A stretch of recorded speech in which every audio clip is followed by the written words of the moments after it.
Battlefield 6 costs $70. That's a lot of money to be asking when cost of living is rising, but wages have stayed the same. Is the game worth $70? Get in the Chopper. Wow. Ultimately, it depends on who you are. I'm having fun, but there are some issues. What the fuck is happening? Big and small that we need to talk about. Oh, no.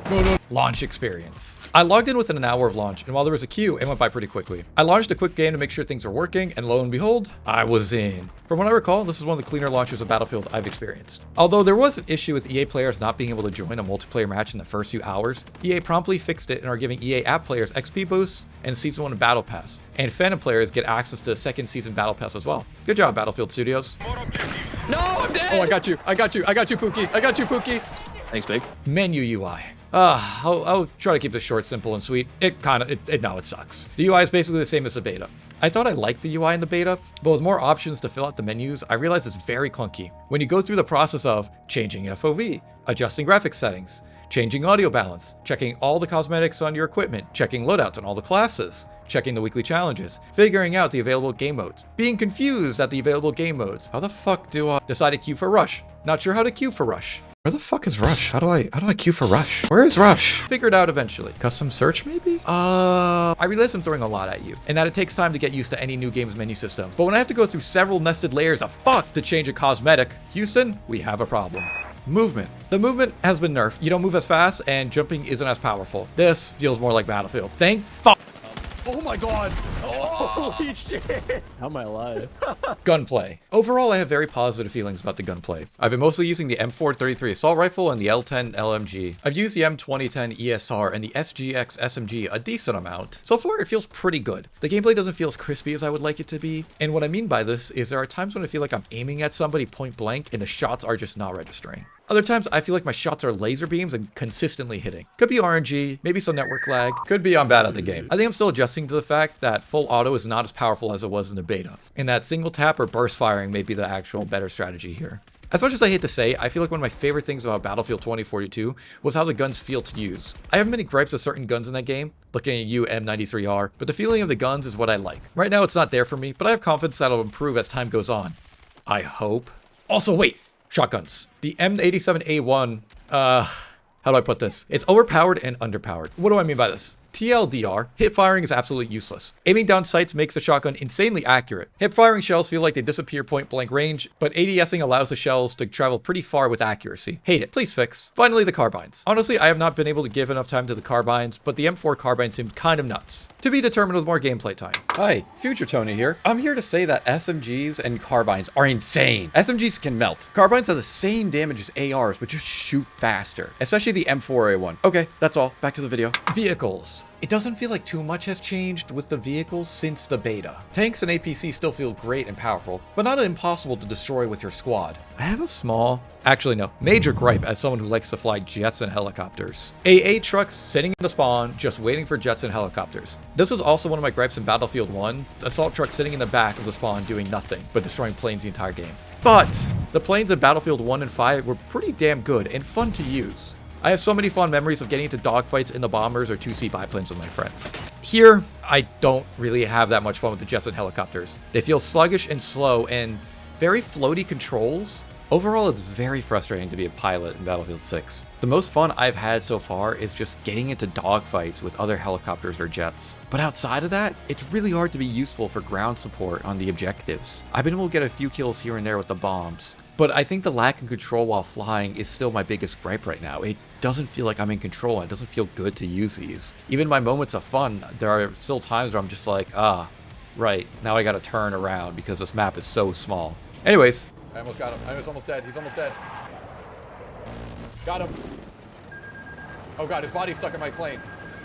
His body's stuck on my jet. His body's stuck on my jet. There we go. Game modes. There's a variety of modes available, but I've only been playing Conquest, Escalation, Rush, and Breakthrough, and they're all very fun. I think Rush has been my favorite game mode so far. I know this is odd to say. I love Conquest large-scale battles, and Breakthrough bringing that down into more focused zones. But Rush feels so much more chaotic and intense with the fact that somebody has to defuse or arm the bomb. Just like you haven't subscribed to my YouTube or Twitch channel yet. Sorry.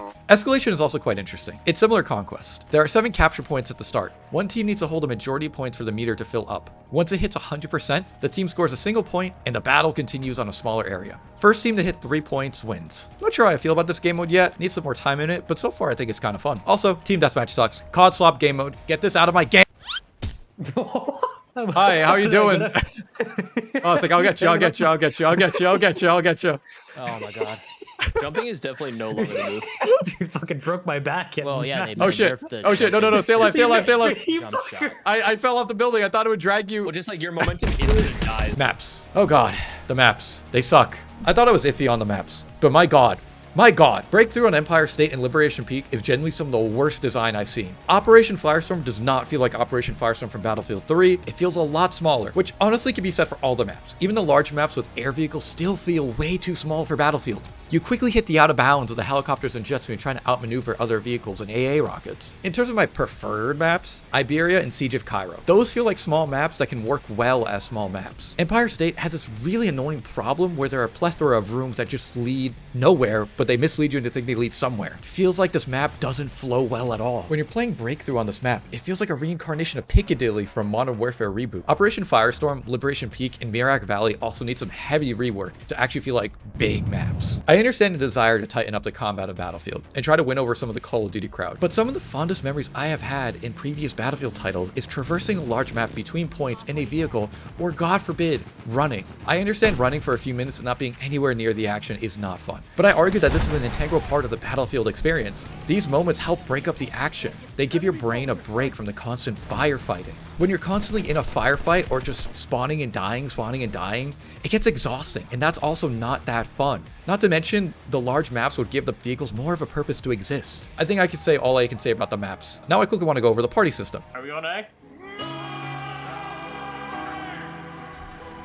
No, we're not. Oh There's no shit. way, like, I've played many games with my friends, and overall, I have had such a blast. My only gripe and sort of wish list right now is some sort of platoon system. It's 2025. These games can hold up to 64 players, 32 per side. There's a good chance that I'm going to be playing with more than 4 people. There's already been several times where we want 6 or 7 friends playing together, but it's hard to coordinate how to get in the same game. Please give us some sort of platoon system so I can queue with more than 4 friends. That's all I asked. So is a game worth $70?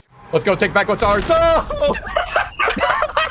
saw that on the mini map. It really depends on who you are. You should ask yourself these questions. Can you comfortably drop $70 on the game? If not, I would recommend waiting for a sale. But if you can, are you a new player to Battlefield? And once again, it depends. If you're tired of the current landscape of shooters, I think Battlefield will be worth trying. I recommend buying it on Steam, so at least if you don't enjoy it, you can try to request a refund. Be warned though, if you're new to Battlefield, it can take some time to get used to the playstyle of modes like Conquest and Breakthrough. I started playing Battlefield many years ago when Battlefield 3 came out. I had a lot of fun, but the first several hours of that game was me trying to figure out how the hell did I play this game. And for my longtime Battlefield fans, would I recommend this game? I think so. The game is not all the way there yet. We're still missing boats, controls of jets and helicopters suck, and the maps feel way too small and not well designed. The core gameplay and movement feel great though, and Battlefield Studio seems pretty receptive to feedback on social media. If you do end up getting this game, I heavily recommend a squad of friends to play with. It really does improve your experience. Ultimately, $70 is a lot of money to be asking for a game, especially Battlefield 6 in its current state. If you're not sold, I will wait a few months for Battlefield Studios to provide some updates and content. Maybe it'll go on sale. Anyways, that's my yap. Thanks for watching. By the way, if you liked watching this video, maybe check out my RTX 5090 unboxing or my last Project Zomboid video. Oh, and one more thing.